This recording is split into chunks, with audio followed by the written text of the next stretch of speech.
વડોદરા શહેર વાડી પોલીસ દ્વારા એક પ્રયાસ કરવામાં આવ્યો છે। અલગ અલગ પેટ્રોલ પંપ પર પોલીસની ટીમ તૈનાત કરવામાં આવી છે। પોલીસ સુરક્ષા વધારવામાં આવી છે, કારણ કે અલગ અલગ પેટ્રોલ પંપ કે જ્યાં વાહનોની લાંબી કતારો પેટ્રોલ ભરાવવા માટે વાહન ચાલકોની લાગી હોય, જેમાંથી કેટલાક પેટ્રોલ પંપ પર મારામારીની ઘટના સામે આવી છે।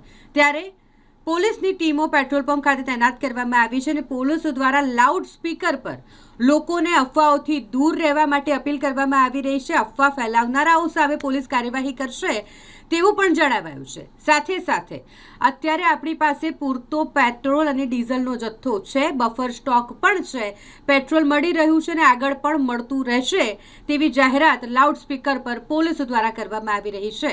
વાહન ચાલકોને સાથ સહકાર આપવા માટે અપીલ કરવામાં આવી છે। ખોટી અફવાઓમાં આવી અને વાહનમાં ટાંકી ફૂલ કરાવવાની જરૂર નથી, કતારમાં ઊભા રહેવાની જરૂર નથી તેવું લાઉડ સ્પીકરમાં વાડી પોલીસ દ્વારા અનાઉન્સ કરવામાં આવી રહ્યું છે। વાહન ચાલકોને અફવાઓથી દૂર રહેવા માટે અપીલ કરવા માટે આ પ્રકારનો પ્રયાસ વાડી પોલીસ દ્વારા કરવામાં આવ્યો છે।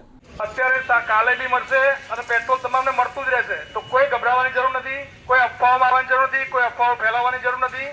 અફવાઓ ફેલાવવું એ ગેરકાયદેસર કૃત્ય છે।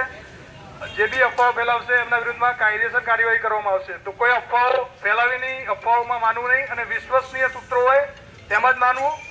સરકાર તરફથી આપણને પૂરી ખાતરી આપવામાં આવી છે કે આપણી પાસે જનતાને જણાવવામાં આવે છે, ગુજરાત સરકાર તરફથી ખાતરી આપવામાં આવી છે કે આપણી પાસે પેટ્રોલનો પૂરતો જથ્થો છે।